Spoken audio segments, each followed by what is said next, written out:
Good morning. Hello everyone. Welcome to India Education Hub. Today we are going to discuss the chemistry syllabus for BHU BSc entrance exam. So this is all about me. I teach chemistry for chemistry entrance exam. I have 4 years of experience. Now सबसे पहले हम लोग बात करते हैं physical chemistry की. Physical chemistry में जो इम्पोर्टेंट जो कॉन्सेप्ट आता है जिससे बच्चे बहुत डरते हैं. तो सबसे पहले जो basic chemistry basic concept of chemistry इसमें जो बात करते हैं इसमें जो क्वेश्चन जनरली पूछा जाता है कंसंट्रेशन टर्म्स आता है जैसे कि नॉर्मेलिटी हो गया मोलैरिटी हो गया नंबर ऑफ ग्राम इक्विवेलेंट. अब जो नंबर ऑफ ग्राम इक्विवेलेंट ये बहुत ही इंपॉर्टेंट है. ये यहाँ पे तो पूछता ही है. इसमें जो नंबर ऑफ ग्राम इक्विवेलेंट इसमें आपको एन फैक्टर बहुत इंपॉर्टेंट है. एन फैक्टर पता चल गया तो आप नंबर ऑफ ग्राम इक्विवेलेंट आराम से पता कर लेंगे. उसके बाद से जो बात आता है इंपेरिकल फॉर्मूला बहुत पूछता है बार बार. कई सारे बीएचयू में तो अक्सर पूछता है इंपेरिकल फॉर्मूला और कई बार क्वेश्चन ऐसे पूछते हैं. एक क्वेश्चन बहुत ही फेमस है जैसे कि कंसंट्रेशन टर्म्स में कौन टेम्परेचर डिपेंडेंट है कौन टेम्परेचर इंडिपेंडेंट है. तो इतने मोल कॉन्सेप्ट में इतना इनफ है. उसके बाद से बात करते हैं स्टेट्स ऑफ मैटर. ये भी बहुत आसान है. नेक्स्ट हम लोग जो इम्पोर्टेंट जो चैप्टर की बात करते हैं जिससे हर साल क्वेश्चंस आते हैं चाहे वो नीट हो आईआईटी जेईई एडवांस हो चाहे वो बीएससी हो. एटॉमिक स्ट्रक्चर के 3 पार्ट है. 2 पार्ट है बेसिकली कह सकते हैं. सबसे पहला जो है हमारा जितनी भी मॉडल्स देन उसके बाद से हमारा जो नेक्स्ट पार्ट आता है क्वांटम नंबर. और जो तीसरा जो आता है हाँ एक और चीज इंपॉर्टेंट है आपको रेडियस का फॉर्मूला. देन उसके बाद से एनर्जी. उसके बाद से आपको काइनेटिक एनर्जी पोटेंशियल एनर्जी. ये सब के बीच में आपको रिलेशंस पता होनी चाहिए. कई बार पूछ लेता है काइनेटिक एनर्जी दे दिया जाता है पूछ what is the potential energy. कुछ नहीं ज्यादातर बस मैग्नीट्यूड का डिफरेंस होता है. टोटल एनर्जी जो kinetic energy potential energy total energy in सब के बीच में आपको रिलेशंस पता होना चाहिए. रेडियस का फॉर्मूला ये पता होना चाहिए. एनर्जी कुछ मॉडल्स है मॉडल के लिमिटेशन. मॉडल्स में जनरली आप लोग बोर्स मॉडल पढ़ लीजिए. फिर उसके बाद से क्वांटम नंबर्स पूछ लेता है. क्वांटम नंबर से एक क्वेश्चन बहुत फेमस है जैसे कि कई बार जैसे आपको 3D दे देगा 4D 3 which of the among the following is has highest energy. तो आप लोग को ये देखना पड़ेगा किसमें n+l ज्यादा है. जिसमें n+l ज्यादा है उसकी एनर्जी ज्यादा होती है. और अगर इन द केस अगर n+l अगर सेम आ गया तो हम लोग ये देखते हैं किसकी n की वैल्यू ज्यादा है. उसके बाद से जो नेक्स्ट चैप्टर आता है केमिकल थर्मोडायनेमिक्स. सबको रट्टा नहीं मारना. इसमें आपको कॉन्सेप्ट सबसे पहले जो आता है फर्स्ट लॉ. जिसमें हम लोग को ज्यादातर जो जनरली क्वेश्चन आते हैं वर्क डन पूछ लेता है. अब हम लोग गलती क्या करते हैं हम लोग एक ही तरह के वर्क डन पढ़ते हैं. मतलब बस वर्क डन एक तरह का पढ़ लिया बाकी तो हम लोग पढ़े ही नहीं. वर्क डन एडियाबैटिक के लिए अलग वर्क डन का फॉर्मूला अलग होता है. आइसोबारिक के लिए अलग होता है. फिर उसके बाद से हमारा जो आता है रिवर्सिबल और इरिवर्सिबल रट्टा नहीं मारना. उसको बस समझ लीजिए तो हो जाएगा. जो थर्मोडायनेमिक्स का जो दूसरा पार्ट है जिसे क्वेश्चंस बनते हैं वो है थर्मोकेमिस्ट्री छोड़िएगा नहीं क्योंकि इससे क्वेश्चंस आ जाते हैं. जो थर्मोकेमिस्ट्री है इसमें आप लोग को क्या क्या पढ़ना है. पढ़ने के लिए तो बहुत कुछ है लेकिन हम लोग को वो चीजें पढ़नी है जो एग्जाम में जिससे क्वेश्चंस बनते हो.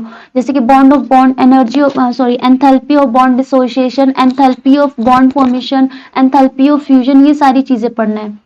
और एक और चीज है केमिकल थर्मोडायनेमिक्स में ये पूछते हैं कौन सा रिएक्शन स्पॉन्टेनियस है कौन सा रिएक्शन स्पॉन्टेनियस नहीं है. आपको डेल्टा जी का एक फॉर्मूला तो पता ही होगा. एंट्रोपी का कॉन्सेप्ट अच्छे से पता होना चाहिए. कई बार सीधे एंट्रोपी पूछ लेता है delta G is equal to delta H minus T delta S. तो कई बार पूछ लेते हैं कि रिएक्शन स्पॉन्टेनियस है कि नहीं है. तो ये हम लोग डिटेल आगे चल के पढ़ेंगे. वैसे हम लोग जनरली यहाँ बता दे रहे हैं डेल्टा जी हमारा जो स्पॉन्टेनियस के लिए होता है वो होता है नेगेटिव स्पॉन्टेनियस के लिए. और फिर उसके बाद से पॉजिटिव होता है नॉन स्पॉन्टेनियस के लिए. उसके बाद से हमारा आता है सॉल्यूशन भाई साहब. यहाँ से तो जो क्वेश्चंस आते हैं एक होता है कॉलिगेटिव प्रॉपर्टी.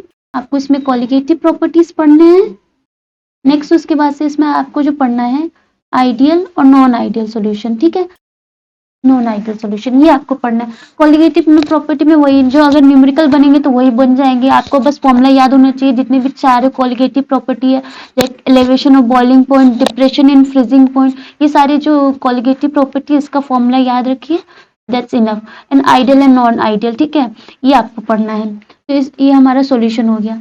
उसके बाद से बात करते हैं इक्विलिब्रियम। इक्विलिब्रियम में दो दो आता है पोर्शन, एक होता है केमिकल इक्विलिब्रियम, दूसरा आता है आयनिक इक्विलिब्रियम।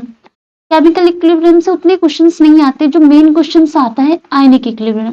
बट फिर भी केमिकल इक्विलिब्रियम में आप लोगों को केएसपी जो भी इक्विलिब्रियम कांस्टेंट्स को जो टर्म्स होते हैं वो आपको पता होना चाहिए। जैसे कभी आपको केपी और केसी के बीच में रिलेशंस पता होने चाहिए, इससे क्वेश्चंस आ जाते हैं। केपी केसी ये सब रहेगा तो हाँ ठीक है। और फिर उसके बाद से जो आयनिक इक्विलिब्रियम में आते हैं, इसमें जो स्टार्टिंग बेसिकली हम लोग यहाँ से करते हैं कि लेविस ने क्या दिया था, अर्हेनस ने क्या दिया था, ब्रोंस्टोड ने क्या दिया था, ये सारे। फिर उसके बाद से स्ट्रॉन्ग इलेक्ट्रोलाइट्स क्या होते हैं, वीक इलेक्ट्रोलाइट्स क्या होते हैं, आपको ये पता होना चाहिए, उसके एग्जाम्पल्स पता होने चाहिए। नहीं पता होगा तो इलेक्ट्रोकेमिस्ट्री बर्बाद, सोचो। अगर हम लोग स्ट्रॉन्ग इलेक्ट्रोलाइट हो तो ये सारी चीज तो हो गया। जो क्वेश्चंस जो बनते हैं वो बेसिकली जो बनता है वो पीएच बनता है। पीएच से आपको कंसंट्रेशन H प्लस का कंसंट्रेशन दे देगा, पूछ लेगा what is the pH. OH का कंसंट्रेशन दे देगा, पूछ लेगा व्हाट इज द पीएच। आपको पीएच पीओएच निकालना अच्छे से आना चाहिए। नेक्स्ट जो होता है सॉल्ट हाइड्रोलिसिस। सॉल्ट हाइड्रोलिसिस में भी पीएच ही पूछता है। और फिर उसके बाद से जो तीसरा पार्ट आता है वो हमारा आता है बफर। तो इक्विलिब्रियम इतने में खत्म हो गया हमारा। अब उसके बाद से जो नेक्स्ट यूनिट है हमारा 8, redox reaction and electrochemistry. Redox reaction आपको अलग से कोई चैप्टर है नहीं, पर ये कह सकते हैं इसके बिना आपका इलेक्ट्रोकेमिस्ट्री नहीं हो पाएगा। क्योंकि आपको अगर यही नहीं पता होगा कि ऑक्सीडाइजिंग एजेंट क्या है, रिड्यूसिंग एजेंट क्या है, रिडक्शन क्या होता है, ऑक्सीडेशन क्या होता है, इलेक्ट्रोकेमिस्ट्री आपसे हो ही नहीं पाएगा। उसमें आपको पता होना चाहिए कि कौन कितने कहाँ ऑक्सीडाइज हो रहा है, कौन रिड्यूस हो रहा है, आपको ये अच्छे से पता होना चाहिए। तो हमारा इलेक्ट्रोकेमिस्ट्री में ये इलेक्ट्रोकेमिस्ट्री में हमारा दो पार्ट्स आते हैं। एक हमारा जो सेल वाला पार्ट आता है, जो इलेक्ट्रोलाइटिक सेल आता है, गैल्वेनिक सेल्स आते हैं, ये सारे पार्ट्स आते हैं। जो दूसरा पार्ट्स आता है उसमें जिसमें कोरस लॉ पूछता है, नर्स इक्वेशन पूछता है, मोलर कंडक्टिविटी, कंडक्टेंस, ये सारी चीजें आती है हमारी। नेक्स्ट जो हमारा जो चैप्टर आता है केमिकल काइनेटिक्स, ये बहुत ही इंपॉर्टेंट है। इससे जो क्वेश्चंस बनते हैं, देखिए इससे क्वेश्चंस जो बन सकते हैं वो बस तीन या चार टाइप के क्वेश्चन। पहला आपको zero order reaction, first order reaction, second order reaction, ये सारी चीज इन सब का आपको हाफ लाइफ टाइम अच्छे से मालूम होना चाहिए। कभी कभी ग्राफ प्लॉट कर दिया जाता है, बोलेगा कि ये किस ऑर्डर रिएक्शन है, विच of the following is zero order reaction graph. तो आपके सारे ऑर्डर के, जीरो ऑर्डर हो, फर्स्ट ऑर्डर, सेकंड ऑर्डर, इन सबको आपको ग्राफ अच्छे से पता होना चाहिए, हाफ लाइफ टाइम अच्छे से पता होना चाहिए। और फिर आपका जो होता है पर्टिकुलर टी टाइम पे उसका कंसंट्रेशन निकालना आना चाहिए। उसके बाद से लास्ट जो एक आता है एंजाइम काइनेटिक्स, केमिकल काइनेटिक्स में भी आता है। उससे क्वेश्चंस बनते हैं, नहीं भी बनते हैं, बट फिर भी पर ज्यादा बड़ा टॉपिक नहीं है। जो लास्ट यूनिट है फिजिकल केमिस्ट्री का हमारा, ये हमारा सरफेस केमिस्ट्री। जो सरफेस केमिस्ट्री है इसको आप अगर एनसीईआरटी के जो एनसीईआरटी बुक है उससे लाइन बाय लाइन पढ़ेंगे तो उतना सफिशिएंट है, उससे बाहर से नहीं आता है। नेक्स्ट अब हम लोग मूव करते हैं। ये तो हो गया हमारा फिजिकल केमिस्ट्री। अब हम लोग बात करते हैं इनऑर्गेनिक केमिस्ट्री में। इनऑर्गेनिक केमिस्ट्री देखिए, आप लोग को ये नहीं कि कोई भी चैप्टर कभी भी उठा के पढ़ लेंगे तो नहीं समझ में आता है। आप लोग को पढ़ने का तरीका मालूम होना चाहिए। जैसे इनऑर्गेनिक केमिस्ट्री में सबसे पहले आप लोग को केमिस्ट्री, आप लोग बोलेंगे मैम ये तो बहुत छोटा चैप्टर है, इसको क्या ही एक दो दिन में हो जाएगा। बट नहीं, ये जो पीरियोडिक प्रॉपर्टी ये आप पढ़ेंगे तो आपके बहुत सारे कॉन्सेप्ट क्लियर। इसके बाद जो नेक्स्ट इंपॉर्टेंट है, यहाँ पे मैंने लिखना भूल गया। नेक्स्ट जो हमारा जो इम्पोर्टेंट चैप्टर है केमिकल, तो आप लोग राइट डाउन कर लीजिएगा, मोस्ट इम्पॉर्टेंट है। इससे कोई भी ऐसा साल नहीं है जिसमें हाइब्रिडाइजेशन से कॉन्सेप्ट ना पूछा गया हो, ज्योमेट्री से क्वेश्चन ना पूछा गया हो, कोई भी ऐसा ईयर नहीं है। तो लेकिन केमिकल बॉन्डिंग आप लोग को तभी समझ में आएगी जब आप लोग पीरियोडिसिटी अच्छे से पढ़ेंगे। पीरियोडिसिटी बेसिकली है क्या? पीरियोडिसिटी में हम लोग एटॉमिक स्ट्रक्चर हम लोग पढ़ते हैं कि व्हाट इज आयनिक रेडिया क्या होता है, आयनिक रेडिया का ट्रेंड क्या होता है, कोवलेंट रेडिया क्या होता है, उसके बाद से आयनाइजेशन एनर्जी क्या होती है, इलेक्ट्रॉन एफिनिटी क्या होगी। ये सारी चीजें नहीं पता होगी तो आप लोग केमिकल बॉन्डिंग कर ही नहीं पाएंगे। जो नेक्स्ट जो आता है हमारा general principle and process of isolation of metal. इससे ये मेटलर्जी है तो इसमें एलिंगम डायग्राम हो जाता है। एलिंगम डायग्राम से उतना क्वेश्चंस नहीं पूछते हैं, बट फिर भी हाँ आप लोग को कंसंट्रेशन ऑफ ओर, पायराइट्स और सल्फाइड्स और ये सारी चीजें पता होनी चाहिए। नेक्स्ट जो आता है हमारा हाइड्रोजन, ये भी इससे भी आ जाते हैं बट उतना नहीं। ठीक, हमारा जो सबसे मेन इंपॉर्टेंट चैप्टर है ये केमिकल बॉन्डिंग। केमिकल बॉन्डिंग में आप लोग को हाइब्रिडाइजेशन निकालने आना चाहिए, बॉन्ड ऑर्डर पूछ लेता है, बॉन्ड लेंथ पूछ लेता है, फिर उसके बाद से जो आता है बॉन्ड लेंथ ये पूछ लेता है, हाइब्रिडाइजेशन पूछ लेता है। जो नेक्स्ट को जो क्वेश्चन पूछता है वो होता है हमारा ज्योमेट्री, शेप। आप लोग कभी कंफ्यूज मत होना कि ज्योमेट्री और शेप सेम है। ज्योमेट्री और शेप डिफरेंट होता है। जब लोन पेयर नहीं होता है किसी में, तब हमारा ज्योमेट्री और शेप सेम होता है। लेकिन अगर लोन पेयर अगर किसी मॉलिक्यूल, किसी एटम में प्रेजेंट, सॉरी किसी कंपाउंड में अगर लोन पेयर प्रेजेंट है, तो ज्योमेट्री और शेप हमारा डिफरेंट हो जाता है। ये हम लोग डिटेल में बाद में डिस्कस करेंगे। अभी नेक्स्ट चैप्टर देखते हैं, एस ब्लॉक एलिमेंट।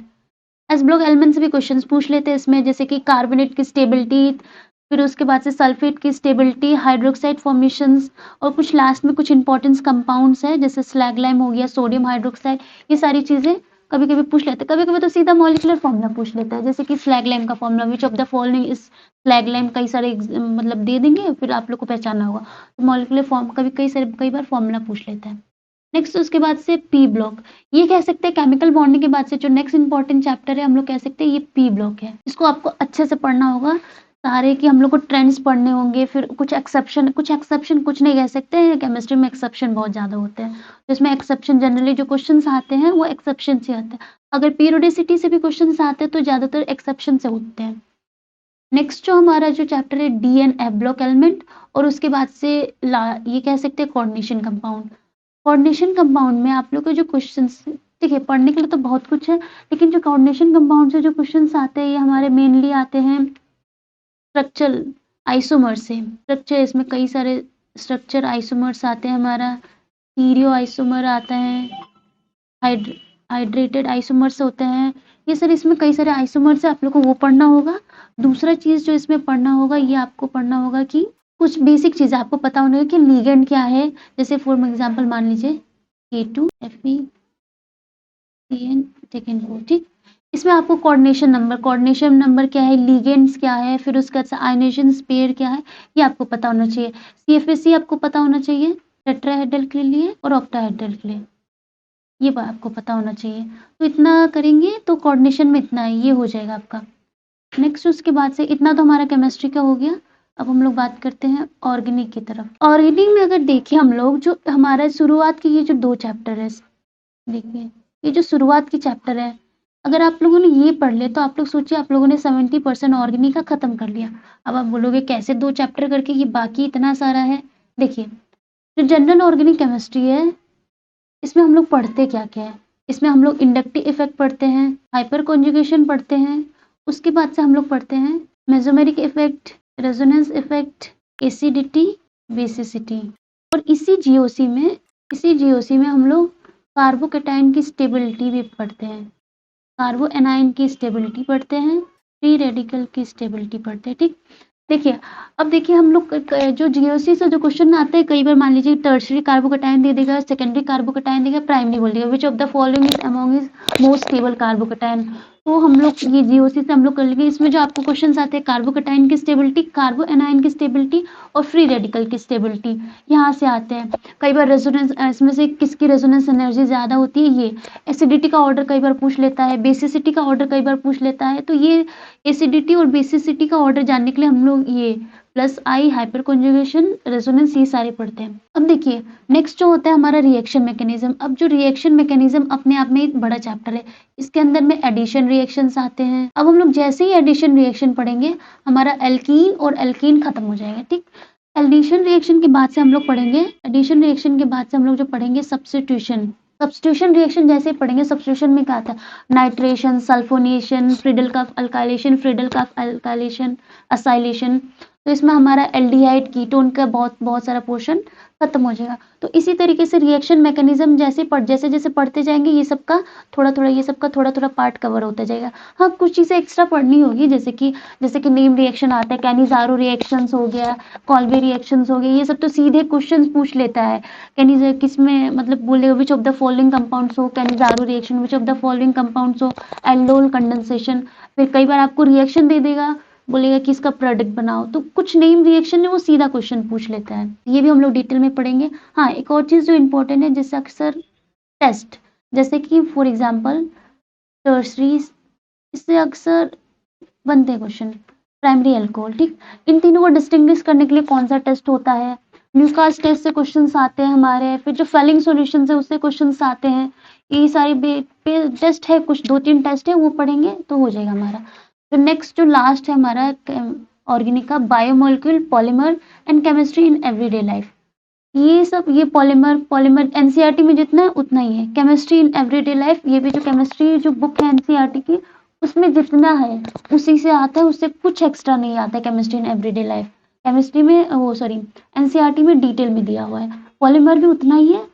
और बायोमोलिक्यूल में हम लोग कार्बोहाइड्रेट, फिर उसके बाद से प्रोटीन, न्यूक्लिक एसिड, ये सब पढ़ेंगे, उसके स्ट्रक्चर्स के बारे में पढ़ेंगे, तो देन सफिशिएंट है। Thank you, this is all about today.